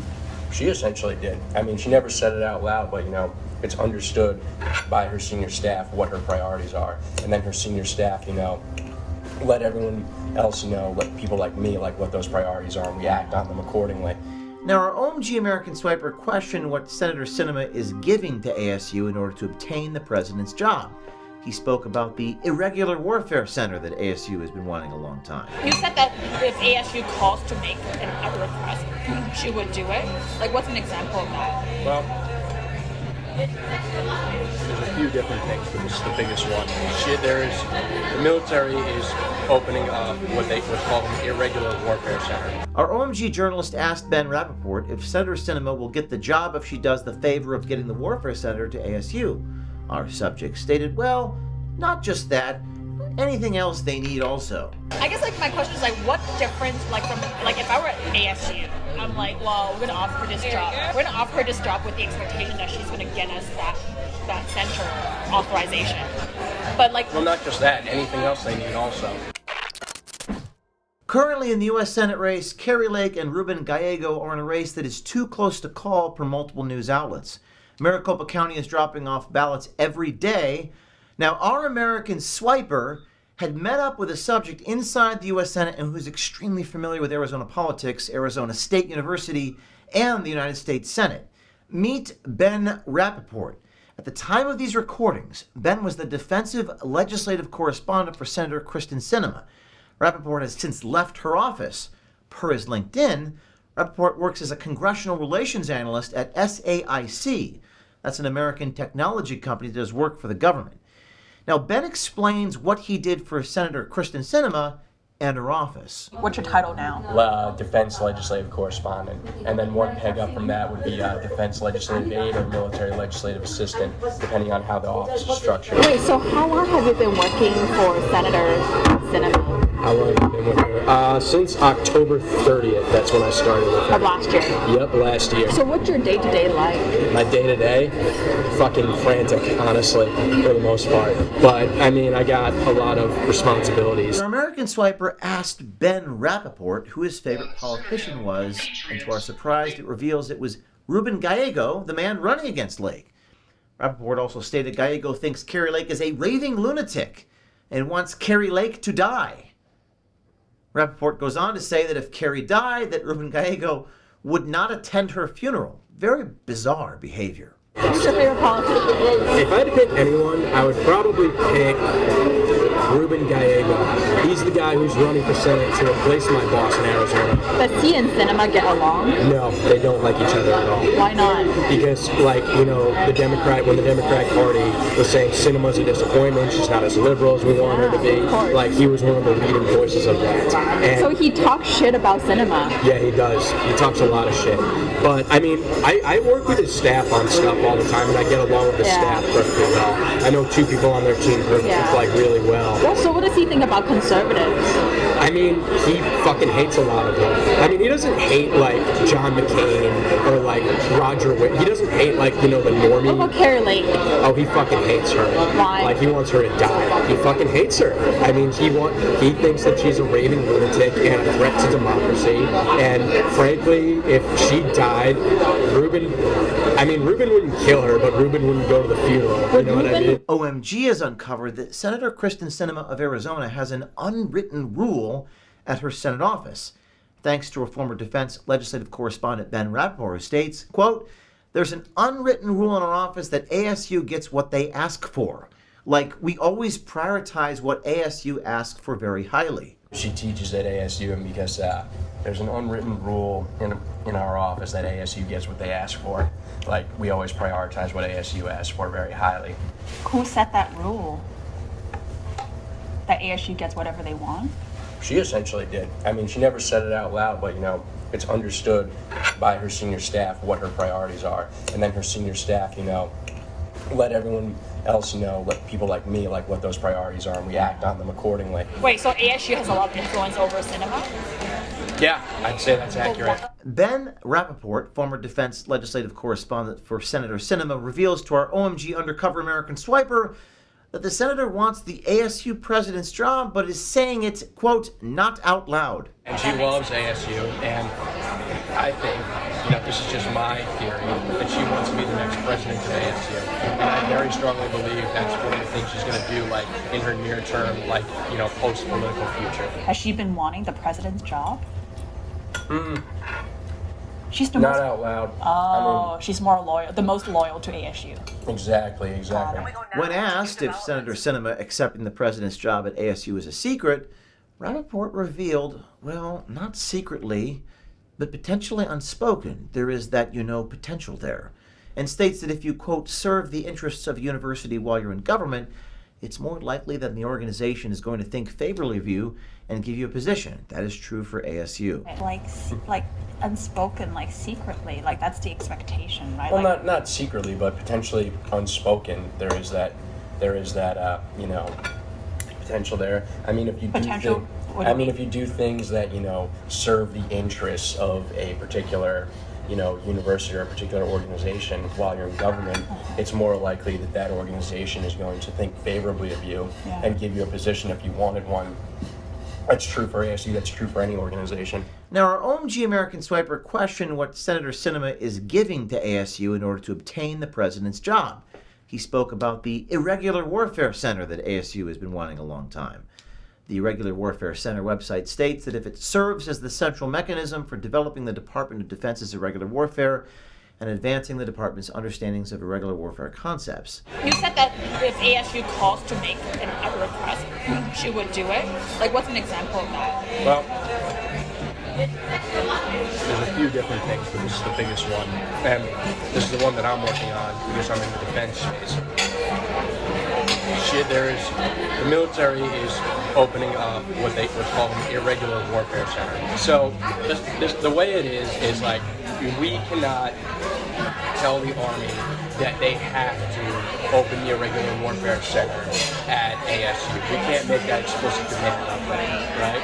But what we can do is we can say we want the irregular warfare center to meet these particular requirements and have these particular properties. We can formulate the job in such a way that ASU's resume for ASU's candidacy for the location is perfect. We can design it in such a way that ASU is seen as the best place to put it.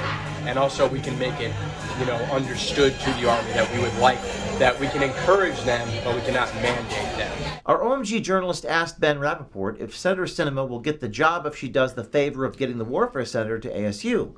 Our subject stated, well, not just that, anything else they need also. Confirming if Senator Sinema gifts the warfare senator to ASU, she will get the job as president. Some might say this is a quid pro quo. Some might say it's American as apple pie. I guess my question is what difference from if I were at ASU, I'm well, we're gonna offer her this job. We're gonna offer her this job with the expectation that she's gonna get us that center authorization. But well, not just that, anything else they need also. So what if it's freaking quid pro quo? So what? I mean, or if it is quid pro quo, that's a deal she would have made privately with the ASU, provost or whatever. We've reached out to Senator Sinema's office and we have not heard back. We reached out to Arizona State University and we did hear back. They provided a statement to us and did not deny the claims made by Rappaport, but rather deflected. ASU stated, quote, "The Arizona Board of Regents has exclusive responsibility for the selection and appointment of President of Arizona State University. Any questions regarding the appointment of the president should be deflected to ABOR." We've also reached out to Carrie Lake, and she provided a comment to us this morning that reads, quote, "That's alarming. Given Ruben Gallego's family ties to the Mexican drug cartels and his history of hostility towards women, including harassment complaints, this claim that Gallego wants me dead is extremely concerning. I hope that law enforcement treats this seriously and will investigate this threat for the sake of me and my family's safety. If you're working inside ASU, U.S. Congress, or the U.S. Senate, you know what to do. Call Ghostbusters. No, reach out to us on Signal at 914-315-9415, and we'll have someone here at OMG contact you. To our citizen journalists, we want you to know that we are here for you. Reach out to ASU at 480-965-3502. That's Arizona State University, 480-965-3502, and ask about this potential quid pro quo. We don't know if it's a quid pro quo. It's actually quite American. Lobbying, they say, is American as apple pie. Still, it borders on a gray area here. Where is this corruption? We want to follow up on this story. We want to follow up on all stories. We want you to go do the work, get the recordings, and send them to us. Thank you, and stay tuned. Does anyone really trust the healthcare system? Well, thankfully, there still are some good guys left in healthcare, like our great friend. All right.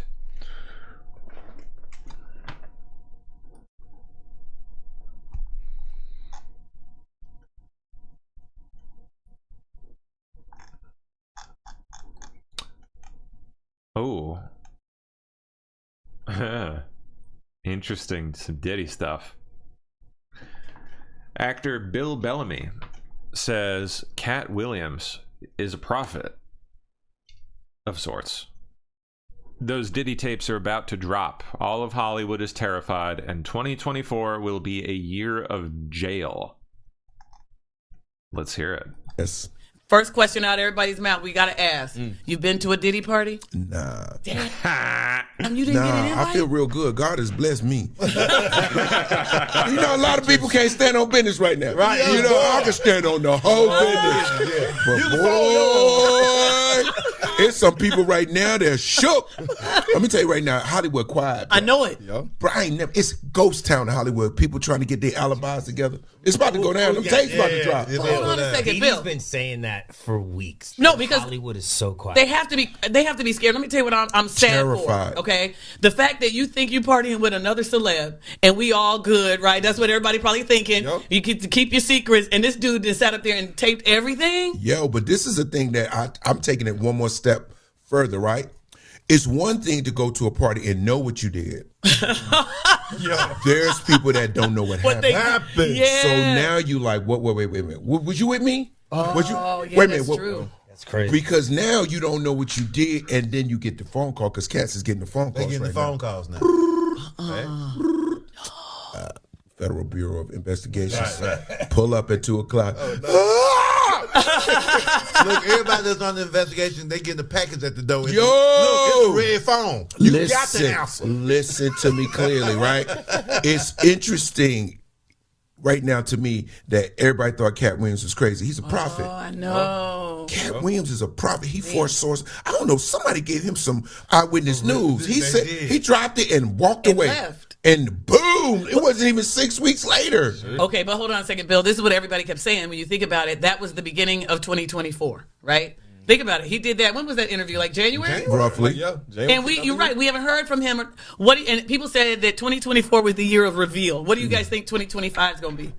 The year of jail. 2025. Okay. Man, all the concerts gonna be in jail. Yeah, man. I'm going in there to see Tory. I'm going in to see Kelly, I'm going in to see everybody gonna be in there. Dirt. I'm gonna see Dirt. God. Hey man, it's gonna be the best concerts in jail. Man, I'm about to go to Folsom Prison, man. They got I'm getting VIP. I'm in the yard. It's gonna be like, yo, there's so much talent upstate. That's great. All right. Pelosi says Biden should have dropped out earlier so there could be a primary. It would have been different. Right.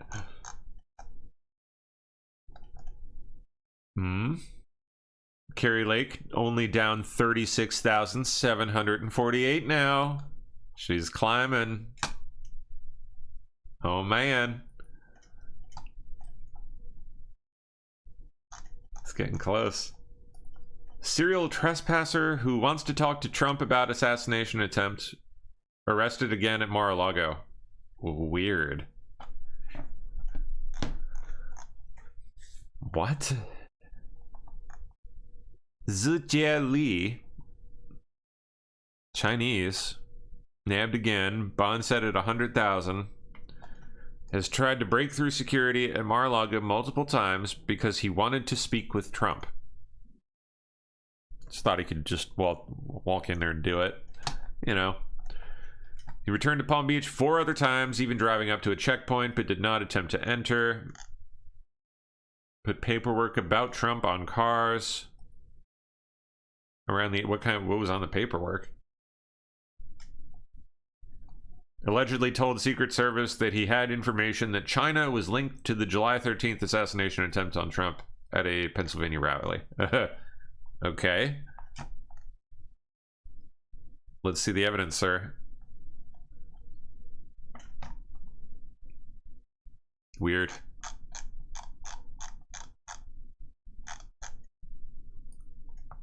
I mean, maybe he knows something. Assume they would have figured that out pretty quickly, whether or not he did, but MSNBC spreads Trump child separation hoax. They're still doing that, huh? Kids in cages. And if we look back at what happened in public, the public record from the last time Trump tackled the issue of immigration, he was undeterred by any legal limits and the human suffering that ensued from the child separation policy. In fact, Trump aides said out loud and on television that the optics of the suffering and the crying of the children, that was the point, that was the deterrent.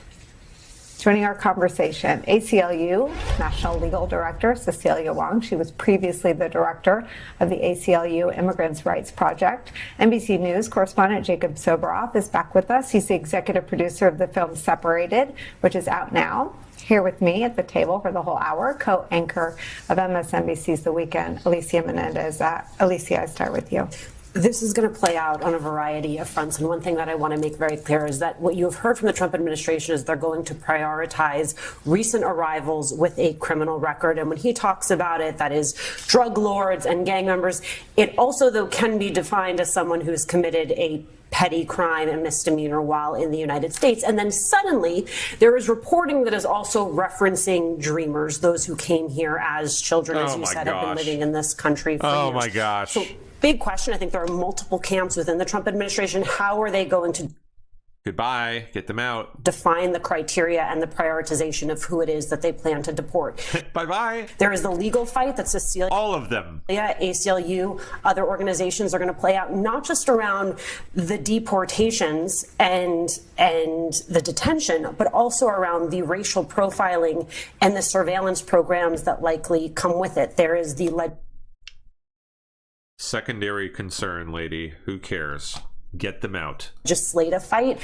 It is the sense of folks on the Hill that Republicans are going to try to ram through this funding mechanism during reconciliation.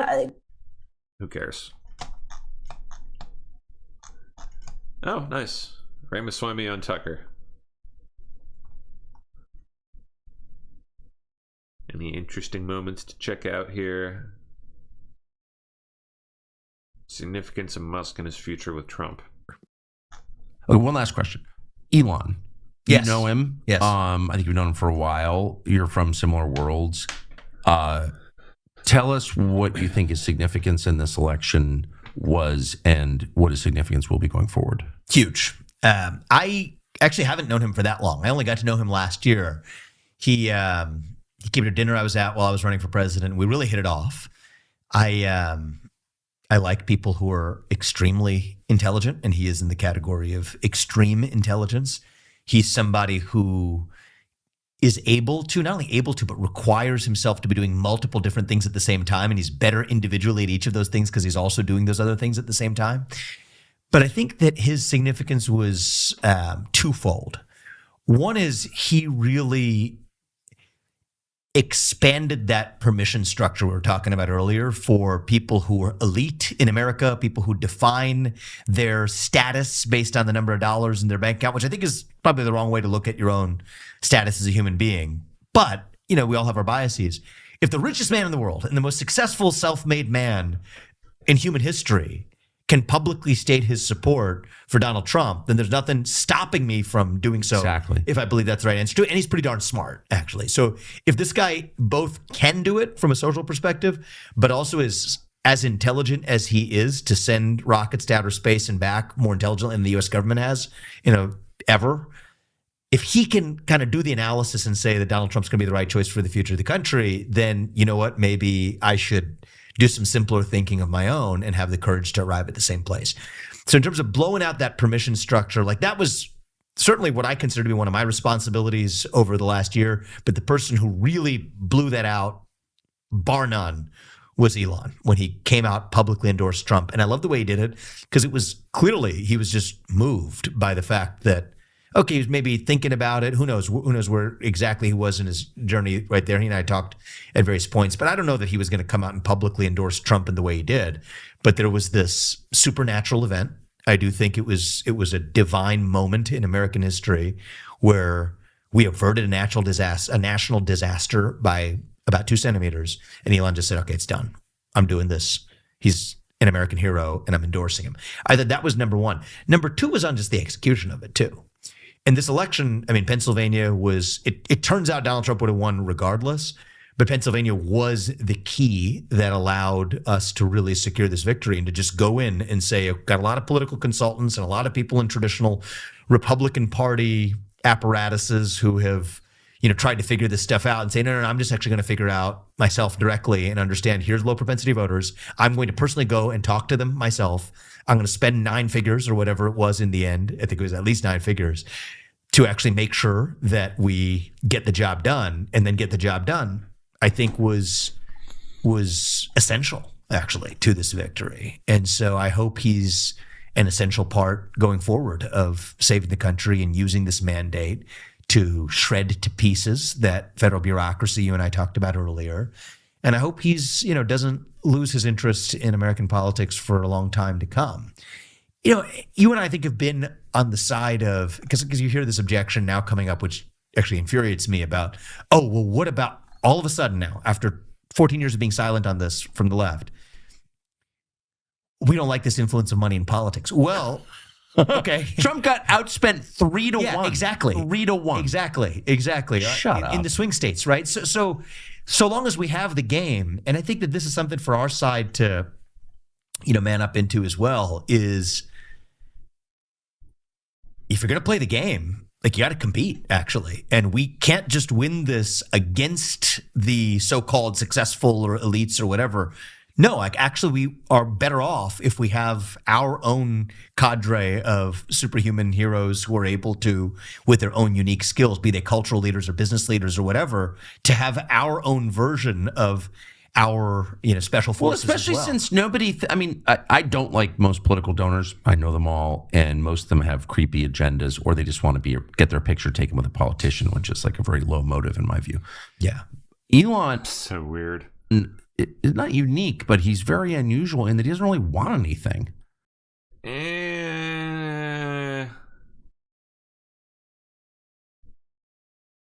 that's giving him a lot of credit, Tucker, that he probably doesn't quite deserve.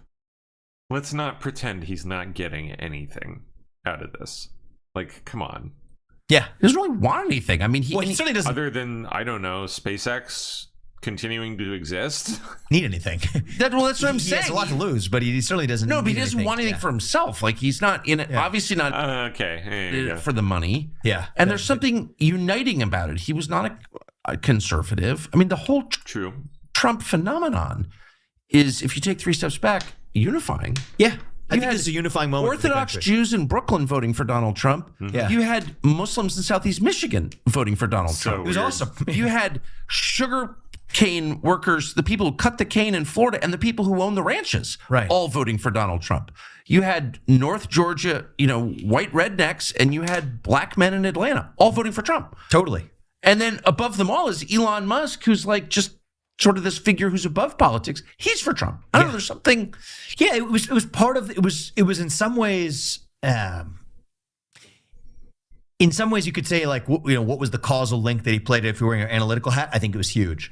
There's also some broader sense in which this was just destined to happen. Totally. And this was all just playing out. Oh, and I'm with you. Like we're gonna have like a false analytical hubris here by just like dissecting exactly. No, but you're right. It was just all destined to. It was going to happen. It was just going to happen. No, and this was all part of it playing out. And one did thing you I like feel about that? it, I mean, you were did. there when they won. And even just over the last year. I mean, I'm not meaning it would mean to commit the sin of flattering you to your face, but I think one of the things I liked about our conversations, and I fashioned myself as having some of this as well, is just having like a little bit of an intuition of where things are going a little bit, like just get a pulse of the country and to sort of see it. I think you and I had conversations over the last year where I think we were both on the same page about early on last year in like spring of 2023 being both convinced that Joe Biden was not going to be the nominee. Yeah. That's right. And that you said it many times. Well, and there's some darker ones in that you and I think sadly predicted, but were wrong about by 2 centimeters. Yes, exactly.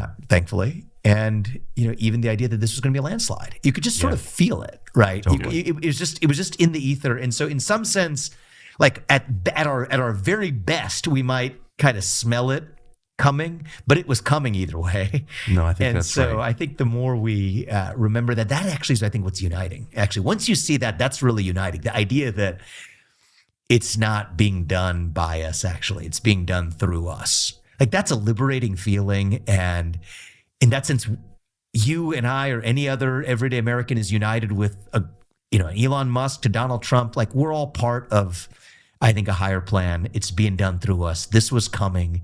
It was going to happen, one factor or not. And, in some ways, we're all just playing our little piece of a role in playing out what was going to play out all along. I can't improve on that. That's the greatest summation I have heard of this election so far. Vic, thank you very much. Predestination there, Vivek. All right. I'll go with it. Okay, well that's it. I don't see my relief here. Who's supposed to be in Friday? Who we missing? Let's see. Friday. I think usually it's Mo, but Mo's been kind of in and out.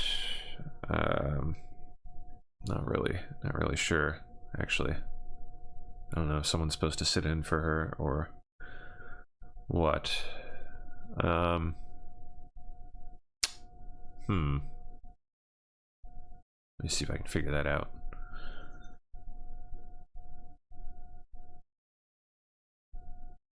Oh, no idea. Not sure. Well, that's okay. I can play stuff. I can play something. I guess I'll take you two down. And we'll put something on. Because I gotta go eat. I got stuff to do, so not hanging tonight. All right, let's see. There we go. All right, I'm taking YouTube down, I suppose. That's it. That's it for the evening. It was fun to hang out with you guys. Good to be back on YouTube. And I will see you all tomorrow afternoon. Bye-bye.